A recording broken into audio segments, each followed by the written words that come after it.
प्राकृत धर्मानाश्रम प्राकृत निखिल धर रूप मिति निगम प्रतिपाद्यम यत् तच्छुद्धम साकृति स्तम मनमानसेस्तु सततम श्री विठ्ठल पदाम्बुजम संसार भय भीतानां यत् स्मृतिर्भयनाशिनी अज्ञानतिमिरान्धस्य ज्ञानाञ्जन शलाकया चक्षुरुन्मीलितं येन तस्मै श्री गुरुवे नमः। अत्र विराजमान जगत गुरु महाप्रभु श्री वल्लभाचार्य महाप्रभु जी, श्री आचार्य चरण जी, आप श्री के 84 बैठक स्वरूप आप अत्र यहाँ हम सबके समक्ष विराजमान हैं। आपके 84 के 84 कुंज स्वरूप बैठक जी में दंडवत प्रणाम करके अत्र विराजमान वल्लभ कुल परिवार को यथोचित प्रणाम, शास्त्री जी का अभिवादन, मंचस्थ शास्त्री जी का, एवं श्री महाप्रभु जी के लाड़िले वल्लभी वैष्णवों का 84 बैठक जी की यात्रा में आज द्वितीय दिवस 13 से 22 क्रमांक की बैठक जी की यात्रा में आप सभी का बहुत बहुत हार्दिक स्वागत करता हूं, आशीर्वाद प्रेषित करता हूं। श्री सर्वोत्तम स्तोत्र का प्रारंभ जो श्री गोसाई जी ने किया है, श्री आचार्य चरण के स्वरूपामृत और बैठक जी के अमुक गूढ़ अर्थ का प्रकाश बहुत गागर में सागर पद्धति से करेंगे, क्योंकि आज हमको लाडले लाल श्री आचार्य चरण के अंतःकरण भूषण शयन के दर्शन भी प्रदान करेंगे और हम बैठक जी आज की 12 बैठक जी का सेवा क्रम भी पहुंचेंगे। श्री गोसाई जी ने जो सर्वोत्तम स्तोत्र का आरंभ किया है, तो सर्वोत्तम स्तोत्र का जो प्रथम श्लोक है, प्राकृत धर्मानाश्रम जो अपन करते हैं, ये सर्वोत्तम स्तोत्र का मंगलाचरण भी है। और श्री गोसाई जी ने इस मंगलाचरण को इस प्रकार प्रकट किया है कि ये अपने आप वेद में प्रतिपादित परब्रह्म श्री कृष्ण स्वरूप का भी ध्यान है और वेद में प्रतिपादित श्री कृष्ण के परम रसरूप स्वरूप श्री आचार्य चरण का भी ध्यान है। इसलिए श्री सर्वोत्तम स्तोत्र के प्रथम श्लोक में श्री गोसाई जी ने कोई भी नाम प्रकट नहीं किया है। श्री आचार्य चरण और ठाकुर जी के रूप और गुण प्रकट किया है और उनको नमस्कार किया है, क्योंकि श्री आचार्य चरण और ठाकुर जी के नाम, रूप और गुण तीनों समान ही हैं। श्री ठाकुर जी, श्री महाप्रभु जी और श्री यमुना जी, इन तीनों पर समान नाम, रूप और गुण लागू होते हैं। इसलिए श्री हरिराय जी आज्ञा करते हैं कि आप तीनों स्वरूपों का साम्य आपसे ही हो सकता है, अन्य किसी से नहीं हो सकता है। तो ऐसे श्री आचार्य चरण के बैठक चरित्रों का हम जो श्रवण कर रहे हैं, तो जिस प्रकार श्री गोकुलनाथ जी नित्य कथा वार्ता, भगवद वार्ता अपने सेवकों से करते, और जब उनके सेवक ने एक दिन पूछा कि आज कौन सी कथा वार्ता हम करने वाले हैं, तो श्री गोकुलनाथ जी ने आज्ञा करी कि आज कथा को फल कहेंगे। इस प्रकार कहकर उन्होंने 252-84 वैष्णव की वार्ता को प्रकट किया। तो हमारे मार्ग में 252-84 वैष्णवों की जो वार्ता का जो संपुट है, वो समस्त पुराण, भागवत पुराण और ठाकुर जी के आप्त वचनों का फल है। क्योंकि 252-84 वैष्णव जैसे ठाकुर जी के यश गान, उनका स्वरूपामृत हमने 18 पुराणों में सुना। वेद व्यास जी द्वारा प्रणीत 18 पुराणों में हमने परात्पर परब्रह्म श्री कृष्ण के ही स्वरूपामृत का पान किया। तो उसी प्रकार जैसे 18 पुराणों में ठाकुर जी के चरित्रों का वर्णन है, विशद वर्णन है, उसी प्रकार ठाकुर जी के परम रस रूप युगल स्वरूप ने जब आचार्य रूप धरा तो श्री वल्लभ और विठ्ठल पुराण क्या है, वो 252-84 वैष्णवन की वार्ता है। 252-84 वैष्णवों की वार्ता हम जब पढ़ते हैं तो प्रत्येक वार्ता में श्री महाप्रभु जी गोसाई जी के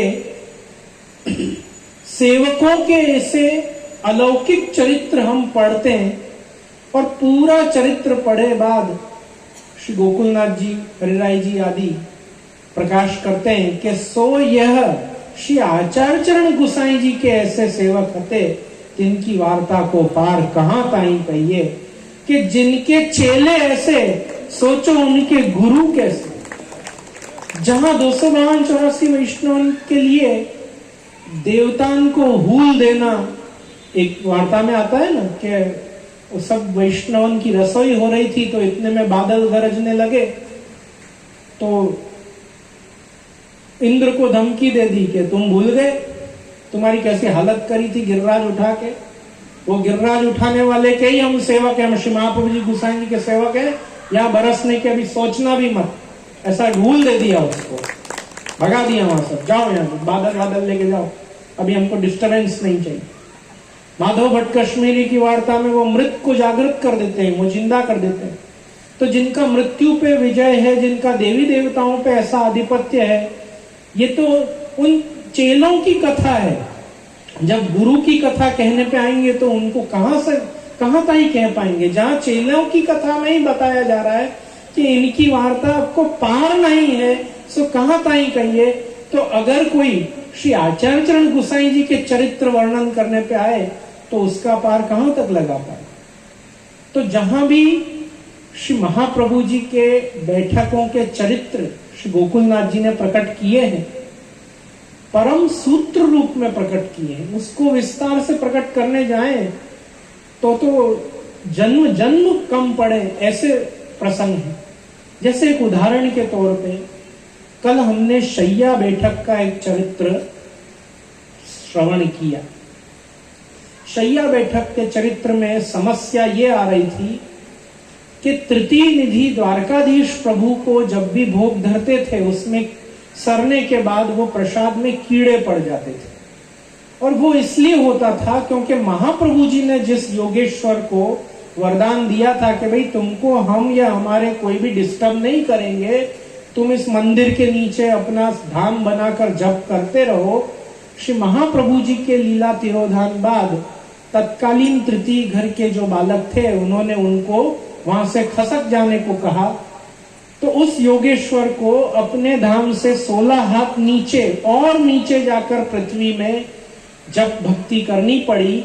इस बात से श्री आचार्य चरण कुपित थे कि मैंने जिसको वरदान दिया था उसको तुमने क्यों खसेड़ा। तो तत्कालीन बालकों ने चतुर्थ कुमार श्री गोकुलनाथ जी से विनती करी कि भाई आपका तो श्री जी द्वार जाना आना होता रहता है, आप तो श्रीनाथ जी के श्रृंगार आदि में भी नित्य पहुंचते हो, आप समय पाके श्रीनाथ जी से पूछना कि ऐसा क्यों होता है, जब भी द्वारकाधीश प्रभु का प्रसाद सर के आता है तो उसमें कीड़ा पड़ जाते हैं, हम प्रसाद नहीं ले पाते। तो उस बैठक चरित्र में आता है कि श्री गोकुलनाथ जी राजभोग सरे बाद शैया मंदिर के द्वार पे ठाड़े होकर, और आपने मनी मन श्रीनाथ जी से विनती करी कि भाई द्वारकाधीश प्रभु के मंदिर में ये संकोच हो रहा है कि प्रसाद में कीड़े पड़ जाते हैं, तो ऐसा क्यों हो रहा है। तो राजभोग आरती के बाद ठाकुर जी के विश्राम करने का समय और स्थान शैया मंदिर, श्री जी बाबा वहां पधारते। तो शैया मंदिर के ही द्वार पे ठाड़े होकर चतुर्थ कुमार गोकुलनाथ जी मनी मन श्रीनाथ जी से विनती कर रहे हैं। तो चरित्र में आया कि श्रीनाथ जी ने जम्भाई लेते हुए, बगासो अपने गुजराती में बोलते हैं, जम्भाई लेते हुए, उबासी लेते हुए कहा कि भाई जैसी करनी वैसी भरनी, भाई मैंने कहा था। अब इस श्रीनाथ जी के वाक्य का अर्थ होता है कि जब मैंने कहा था कि उस भक्त को वहां से खसेड़ना मत, यहां श्रीनाथ जी और महाप्रभु जी में इतना साम्य बताया है कि श्री महाप्रभु जी की शैया बैठक की समस्या है तो श्रीनाथ जी के शैया मंदिर के द्वार पे ठाड़े होकर श्री महाप्रभु जी से विनती करो, तो श्री महाप्रभु जी ही श्रीनाथ जी के मुखारविंद से आज्ञा करेंगे कि क्या बात से श्री आचार्य चरण नाराज हैं। तो श्री गोकुलनाथ जी ने जाके और पुनश्च उसका समाधान कराया। अब ये बात कोई बैठक चरित्र पे भाव प्रकाश करे कोई आचार्य तो पता चले, पर हम पे ऐसी तो कृपा हुई नहीं। लेकिन ऐसे कितनी वार्ताएं हैं या ऐसे कितने बैठक चरित्र हैं जहां आपको बात सूत्र में कही गई है। ये तो गुरु चरणानुरागी जो वैष्णव होंगे, जो एक एक चरित्र लेकर अपने गुरु चरण के चरणारविंद में बैठे और कहें कि इसका गूढ़ अर्थ प्रकाश करो। जैसे गोविंद कुंड की बैठक, आज सबसे पहला चरित्र जो हमने श्रवण किया उसमें क्या आया कि कृष्णदास जी को श्री आचार्य चरण ने कहा, भाई फलानी कंदरा में जाओ, तुमको व्यापी वैकुंठ के दर्शन होंगे। व्यापी वैकुंठ का अर्थ होता है गोलोक। श्रीमद् भागवत जी की परिभाषा में जहां वैकुंठ का उल्लेख आता है वो विष्णु का धाम है, और जहां व्यापी वैकुंठ का नाम आता है वो राधा और कृष्ण की विहार स्थली नित्य लीला धाम गोलोक का वर्णन की परिभाषा है व्यापी वैकुंठ। तो जब उन्होंने मनोरथ किया कि भाई गोविंद कुंड आके भी अगर आप व्यापी वैकुंठ का दर्शन न कराओ तो श्री आचार्य चरण के सानिध्य का पूरा वसूल कहाँ कहलाए, तो श्री आचार्य चरण ने बता दिया कि गिरिराज की कंदरा में चले जाओ, वहां तुमको व्यापी वैकुंठ का गोलोक का दर्शन हो जाएगा। वहां जाकर जब उन्होंने देखा कि श्री स्वामिनी जी ने जिसको अपने हाथ पे बिठा के और भगवत नाम भगवत कथा पढ़ाई है, वो लीला का सुख जब उसको जाकर कृष्णदास जी ने 3 बार भगवत स्मरण किया तो उसने 3 बार जल का ग्रहण किया। और जब उन्होंने आके श्री आचार्य चरण से पूछा कि जब मैंने उसको 3 बार भगवत स्मरण किया तब उसने 3 बार जलपान किया, ऐसा क्यों? तो श्री आचार्य चरण ने कहा कि वो सारस्वत कल्प का सुख है और उसको श्री स्वामिनी जी का वरदान है, स्वयं राधा जी का, कि जब तू श्री आचार्य चरण के सेवक के मुख से कृष्ण नाम 3 बार श्रवण कर लेगा तो वापस लीलानुपाती देह धर के मेरी सेवा में वापस आ जाएगा। तब तक तू गिरिराज की कंदरा में जो व्यापी वैकुंठ विराजमान है उसमें सेवा कर। ऐसा वरदान जो श्री स्वामिनी जी ने अपने हाथ पे बैठने वाले लीला के सुख को दिया। सोचो, श्री महाप्रभु जी वल्लभी वैष्णव के मुख से कृष्ण नाम श्रवण करने का क्या फल। अपन अपनी बहनपणी से झगड़ा हो जाता है ना तो सबसे पहले भगवत स्मरण छोड़ देते, हमें तो माराथी है ना जय श्री कृष्ण ना संबंध पण નથી। अरे गरज 100 बार तमने छे, अपनी गरज है, क्योंकि अपने को श्री आचार्य चरण के सेवक के मुख से कृष्ण नाम सुनना है। अपने कृष्ण नाम लेने पे उतना फल नहीं है जितना श्री आचार्य चरण वल्लभी के मुख से कृष्ण नाम श्रवण करने का फल है। अरे उसकी अपेक्षा तो स्वामिनी जी के हस्त पे बैठने वाले सुख तक को है, तो हमारी और आपकी क्या विषय। तो गोविंद कुंड के बैठक का सूत्र रूप में श्री गोकुलनाथ जी ये आज्ञा कर रहे हैं कि भगवत स्मरण वैष्णव से करने का कितना फल है, श्री महाप्रभु जी के वैष्णव से करने का कितना फल है, ये उस बैठक के चरित्र में श्री आचार्य चरण ने बताया। इसलिए वैष्णव को वैष्णव से जय श्री कृष्ण का संबंध तो इस लोक और इस लोक के बाद भी नहीं छोड़ना चाहिए। जय श्री कृष्ण का संबंध तो रहना ही चाहिए, क्योंकि उसका अपार फल, उसके अनेक दृष्टांत दिए हैं। यदुक्तम तात चरणैः श्री कृष्ण शरणम ममा। श्री गोसाई जी आज्ञा करते हैं कि अष्टाक्षर तो नारद पंचरात्र में पहले से था, श्री महाप्रभु जी ने नहीं बनाया है अष्टाक्षर मंत्र, लेकिन नारद पंचरात्र में था तो वो पेड़ पे लटके हुए फल के समान था। पेड़ पे लटके हुए फल को जब पोपट चांच मार लेता है तो वो अधिक मीठा हो जाता है, या ऐसा कहो कि पोपट को पहचान होती है कि कौन सा फल मीठा है और कौन सा नहीं है, तो पोपट उसी फल में चांच मारता है जो मीठा होता है, और जिस फल पे पोपट ने चांच मारी होती है वो फल अधिक मीठा होता है। उसी प्रकार श्री कृष्ण शरण ममा ये नाम तो पहले से मीठा था, पर मेरे तात चरण ने इसको अपने मुख से प्रकट करके और भी मीठा बना दिया है, ऐसा श्री गोसाई जी आज्ञा करते हैं। और श्री वल्लभ के मुख से जब उस नाम का स्थापन वल्लभी में हुआ, और उस वल्लभी के मुख से जब लीला की सृष्टि ने श्रवण किया, तो लीला की सृष्टि को भी परम सुख हुआ। ये इस बैठक चरित्र में बताया। कितना गूढ़ भाव है इसका, कितना गूढ़ है। उसी प्रकार श्री कुंड की बैठक में श्री महाप्रभु जी के सेवक ने, कृष्णदास जी ने श्री आचार्य चरण से पूछा कि ये जो ब्रह्म राक्षस है ये खुद ब्रज का ही राजा था,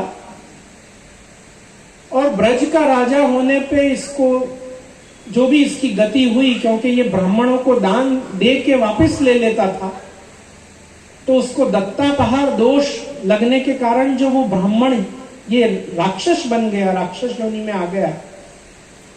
तो क्या आपके दर्शन करने पे भी इसकी गति सुधरी नहीं? ब्रजवास मिल रहा है, आपका दर्शन मिल रहा है, महाप्रभु जी के सेवकों का वो दर्शन कर रहा है, कृष्णदास जी को धोती उपरना खासा करते हुए देख रहा है, तो भी उसकी गति नहीं सुधर रही है। ऐसा इसने क्या घोर पाप किया? तो उसके पाप को समझने के लिए हमको पुराणों में ठाकुर जी के कुछ वचनों को स्मरण करना पड़ेगा। श्री ठाकुर जी पुराण में आज्ञा करते हैं, स्वयं भगवान वाच है कि देव स्थानम कृते पापम शिव स्थानम विनश्यति।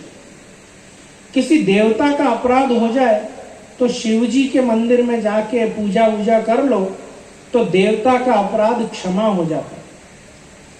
शिव स्थानम कृते पापम विष्णु स्थानम विनश्यति। तुमसे शिव का अपराध हो जाए तो विष्णु मंदिर में जाके सेवा पूजा अर्चना करो तो शिव का अपराध क्षमा हो जाता है। विष्णु स्थानम कृते पापम गुरु स्थानम विनश्यति। अगर तुमसे स्वयं ठाकुर जी का कोई अपराध हो जाए तो गुरु घर गुरुद्वार में जाके गुरु की सेवा कर लेना, ठाकुर जी का अपराध भी क्षमा हो जाएगा। लेकिन अगर गुरु स्थाने कृते पापम वज्रलेपो भविष्यति। अगर तुमसे गुरु का अपराध हो गया, गुरुजनों का अपराध हो गया, तो मैं भी कुछ नहीं करूंगा, वो वज्रलेप हो जाएगा। फिर तो नरक यातना जो तुम्हारी गति है उससे तुमको भुगतना ही पड़ेगा, क्योंकि ब्राह्मण द्रोह, भक्त द्रोह जो करे मैं उसकी सदगति की कामना नहीं कर सकता। ऐसा पुराण पुरुष ने हाथ उठाए हुए काम है।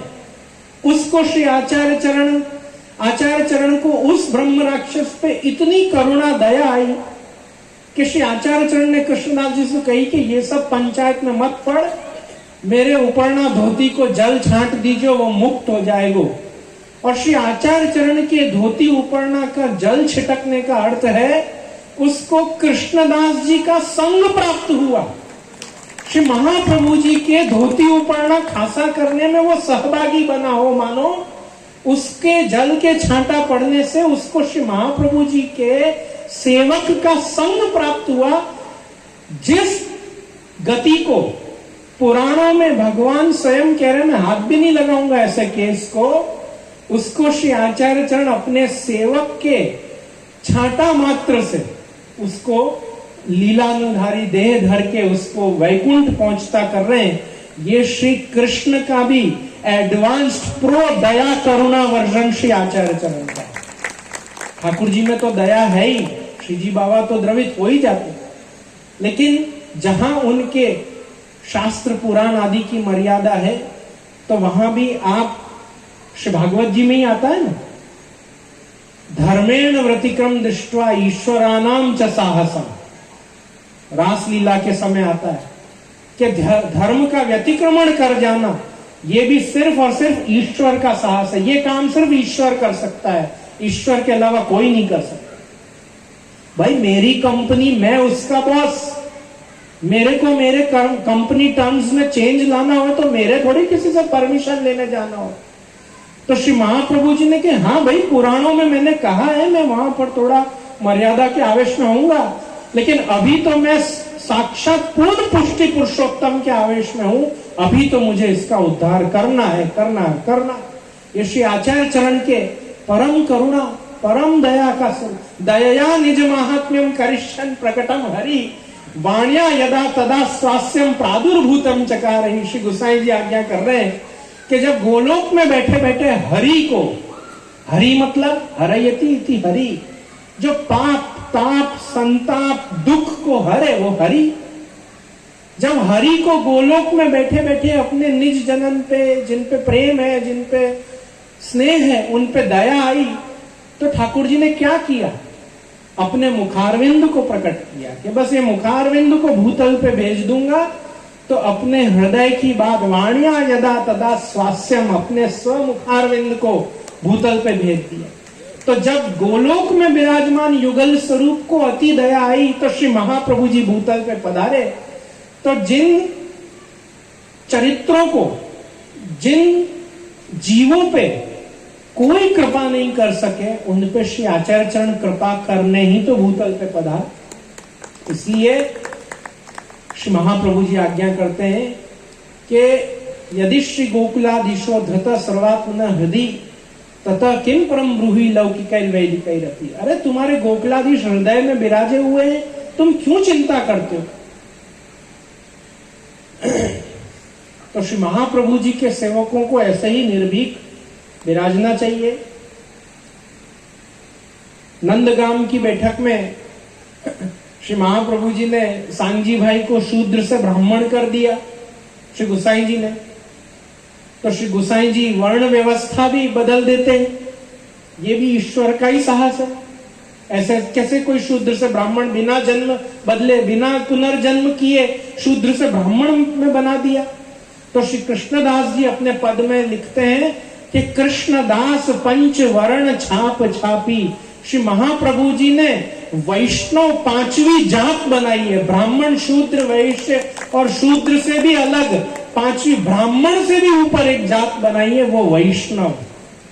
जो महाप्रभु जी गोसाई जी का हुआ वो पंचम छाप में आ गया, वो ब्राह्मण शूद्र वैश्य और उससे भी ऊपर, उससे भी परे है। तो उसको ब्राह्मण, वो तो वहां पर एक संज्ञा दी गई है, क्योंकि लोक में ब्राह्मण सबसे उत्तम प्रभु के सबसे निकट, यज्ञ याग आदि पाठ आदि करने वाला प्रभु के सबसे निकटतम वर्ण ब्राह्मण बताया गया है। इसलिए उनको कम दिन का सूतक पिंडू लगता है कि भाई ये जल्दी अपना चित्त ठाकुर जी में लगा देंगे। ऐसे ही बहुत ही प्रिय चरित्र मेरा कोकिलावन का चरित्र, जहां पर निम्बार्क संप्रदाय के आचार्य ने आके श्री आचार्य चरण से कहा कि मेरे 10,000 सेवक हैं, उनको खीर का भोजन आप करा दो। तो देखो विनती भी कौन से सामग्री की करी? खीर की। और विनती भी करी तो किससे? साक्षात श्री स्वामिनी जी से। खीर ऐसी सामग्री है कि पूरे 56 भोग, 84 व्यंजन और अनगिनत सामग्रियों में एक खीर ही ऐसी सामग्री है जो सकड़ी और अनसकड़ी के बीच की, और जो निकुंज और नंदालय के दोनों उभय भाव की सामग्री खीर है। धरती यशोदा जी है, लेकिन वो भाव रूप स्वामिनी जी की, वो सामग्री है स्वरूप स्वामिनी जी का, और उसको नित्य धरती श्री यशोदा जी है भोग। तो नंदालय और निकुंज की उभय सामग्री खीर है। स्वामिनी जी से ही जाके कहा कि आप खीर दे दो। तो वहां बैठक चरित्र में आता है कि श्री महाप्रभु जी ने दृष्टि करी खीर पे, अधरामृत नहीं करी। क्यों? क्योंकि सामने सेवक सब नागा बाबा है, भगवदी वैष्णव पुष्टि मार्गी वैष्णव नहीं है, विष्णु भक्त हो भी जरूरी नहीं, नागा बाबा तो कोई भी हो सकता। लेकिन उनको ब्रजवास और श्री आचार्य चरण के दर्शन का फल यह मिल रहा है कि उनको साक्षात श्री स्वामिनी जी राधा जी की अधर सुधा बट रही है, 10,000 सेवकों में बट रही है। ये श्री महाप्रभु जी के अवतार का फल उनको मिल रहा है। खीर बट रही है, बोलो, ब्रज में बैठ के श्री आचार्य चरण। और आचार्य चरण ने भी आज्ञा किससे करी? कृष्णदास मेघन से नहीं करी, दामोदर दास हरसानी से नहीं करी, वासुदेव दास छकड़ा से करी। वासुदेव दास छकड़ा कौन है?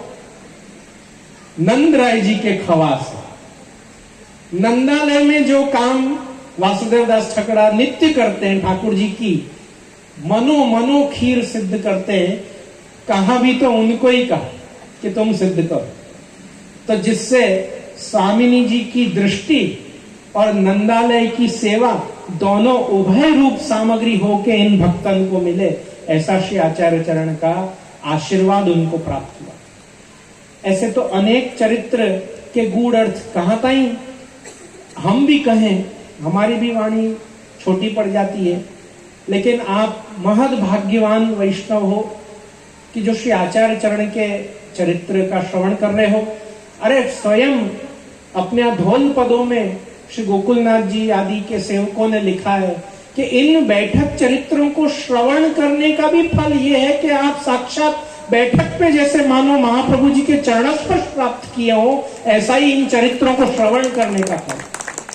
तो जब शास्त्री जी मंच से टेर लगाते हैं कि हमारे भांडीर वन की बैठक के दंडवत प्रणाम प्राप्त हो बैठक जी पे, बोलो श्री वल्लभाधीश की, तो यही मुंबई मीरा रोड नंद भवन के प्रांगण में बैठे बैठे भांडीर वन की बैठक का फल हमको प्राप्त हो जाता है। ये श्री गोकुलनाथ जी की वाणी का प्रताप है और ये श्री आचार्य चरण के चरित्रों का फल है। तो कहां कहीं इन चरित्रों को कहें, बस इतना ही कह सकता हूं आचार्य आसन से कि नित्य ऐसे ही आकर श्री महाप्रभु जी गोसाई जी के ठाकुर जी के लीला चरित्रों का अवगाहन करो। ये जीवन क्षण भंगुर है, इस क्षण भंगुर जीवन में क्या कमाया क्या नहीं कमाया वो, और कितना घर काम निपटाया कितना ऑफिस काम निपटाया, ये सब तो चलता ही रहेगा। लेकिन ये खीर जो यहाँ बट रही है ये बारंबार बटने वाली नहीं है। न जाने कब हमको जन्म में श्री महाप्रभु जी की बैठक को चरित्रों का विधिवत पुरस्सर हमको श्रवण करना मिले, कब उस पे वल्लभ कुल के ही मुख से उसका गूढ़ अर्थ प्रकाश मिले, कब हम ऐसे ही श्री वल्लभ नाम, वल्लभ चरित्र, वल्लभ रूप और वल्लभ गुणों में छक के, जो वासुदेव दास छकड़ा का ये जो नाम है उसमें भाव प्रकाश बहुत सुंदर है कि ये सिर्फ वजन ढोते हैं इसलिए इनका नाम छकड़ा नहीं है, ये ठाकुर जी के स्वरूपामृत में छके रहते हैं, ये महाप्रभु जी की सेवा में छके रहते हैं, इसलिए भी इनको श्री गोसाई महाप्रभु जी छकड़ा बुलाते हैं कि तू तो छका रहता है मेरी मस्ती में, मेरी धुन में, मेरी सेवा में। तो ये लाभ, ये खीर जो यहाँ बट रही है, और वो खीर तो मर्यादा भक्तों में बटी थी, ये खीर तो वल्लभियन में बट रही, तो इसका फल तो और भी अधिक है। तो श्री महाप्रभु जी के ही सेवक बना रहे हैं और श्री महाप्रभु जी के ही सेवकन को निभा रहे हैं। इसकी चरित्र और इसकी गाथा तो कहां तक कहिए। तो सब काम अपनी जगह पे होता रहेगा। मैं तो आपको यही आशीर्वाद दूंगा। और वैसे भी शास्त्र कहता है ना कि मित्र के घर, पिता के घर और गुरु के घर कोई आमंत्रण की आवश्यकता नहीं। गुरु के घर तो मुख उठा के कभी भी चला आ सकता है, और जिसमें भी आयोजन हो तो बिन बुलाए मेहमान भी बन के घुसी जानो। जहां ये अमृत बट रहा हो वहां तो आमंत्रण की अपेक्षा भी नहीं, आमंत्रित ही है। 2 कंठी है तो वो आमंत्रित ही है। श्री महाप्रभु जी की कंठी है, माथा पे तिलक है, मन में श्री आचार्य चरण के प्रति उत्तरोत्तर भाव माधुरी छलक रही है, तो आमंत्रण, उससे बड़ी पत्रिका और कभी कोई भेज भी नहीं सकता। वो सबसे बड़ी पत्रिका है। तो सभी चीजों से ऊपर हटके ये 7 दिन श्री महाप्रभु जी की 84 बैठक का चरित्र श्रवण करें और उत्तरोत्तर पुष्टि साफल्य को प्राप्त हों। हमको जब जब योग्य लगेगा हम जरूर बीच में गूढ़ार्थ प्रकाश करेंगे। श्री महाप्रभु जी की आड़ी कानी लेकर आओ अपन आश्रय का पद करें। जिन वैष्णवों ने आचार्य चरण की बैठक का मनोरथ मन में धरा है, वो हमारे संग आके बैठक जी की सेवा करेंगे। बाकी सब वैष्णव दर्शन करें, शयन के भी दर्शन खुल रहे हैं लाडले लाल के, और श्री आचार्य चरण के बैठकन का भी दर्शन करेंगे। उसके पहले हम सब श्री आचार्य चरण का आश्रय का पद करेंगे। मेरे साथ साथ आप अवश्य गाएं। जिनको आश्रय का पद याद है वो मेरे साथ साथ गाएं। जिनको याद नहीं है, आज रात याद करके ही सोना। प्रत्येक वैष्णव को आश्रय का पद याद होना ही चाहिए। मुझे बहुत बहुत नवागंतुक वैष्णव दिखते हैं, इसलिए उनको अधिकार से गुरु रूप आज्ञा करता हूं कि आज रात आश्रय का पद याद करके ही सोना। आश्रय का पद याद होना चाहिए। दृढ़ चरणन केरो भरोसो, दृढ़ चरणन केरो, श्री वल्लभ नख चंद्र छटा बिना, सब जग मांझ देव भरोसो, दृढ़ चरणन केरो, साधन और नहीं कली में, जहाँ सो हो निवेरो, सूर कहा कहे द्विविध अंधेरो, बिना मोल को चेर भरोसो, दृढ़ चरणन केरो। बोलो श्री गिरिराज धरण की, श्याम सुंदर श्री हमने महाराज की, श्री वल्लभाधीश।